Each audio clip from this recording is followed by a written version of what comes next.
भी आपके लिए जगह नहीं होगी।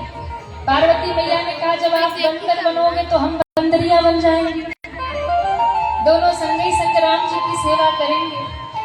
शंकर जी ने कहा हम तो ब्रह्मचारी रहेंगे, हम हनुमान बन के जाएंगे, ब्रह्मचारी बन के जाएंगे, विवाह नहीं करेंगे, अकेले ही रहेंगे। पार्वती मैया ने कहा शिव शक्ति के बिना शिव पूछ कर सकते नहीं है, प्रभु मुझे भी साथ ले चलो, जरूरत बहुत पड़ेगी। तो शंकर भगवान ने कहा पर ब्रह्मचारी रहूंगा मैं। तो पार्वती मैया ने कहा कोई बात नहीं, आप बनिएगा वनचारी और साथ में रहिएगा ब्रह्मचारी। आप बन जाइएगा बंदर तो मैं बन जाऊंगी बंदर की पूंछ, मैं आपकी पूंछ में बैठ जाऊंगी। तो भोले बाबा ने कहा फिर करोगी क्या? तो कहा कि देखो बंदर होता है ना, तो वो पूंछ जो होती है वो बड़ी काम की होती है। जो भी पशु योनि में रहते ना, पशु जो रहते हैं उनकी पूंछ बड़ी काम की होती है। क्यों?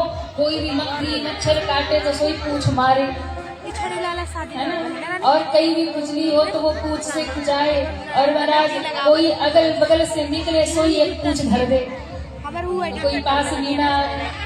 अब बंदर जो होते हैं ना वो बड़ी पूंछ से भी मारते, लंगूर जो होते हैं तो मारते काटते हैं बंदर।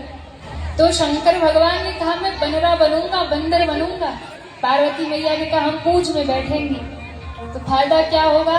बोले हम पूंछ में बैठी रहेंगी तो आप अपने स्वामी राम जी की सेवा करिएगा, मैं पूंछ में बैठकर अपने स्वामी की सेवा करूंगी।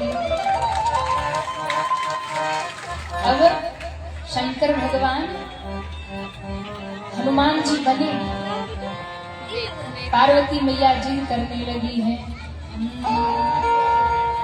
हम चल गए तोहार संग,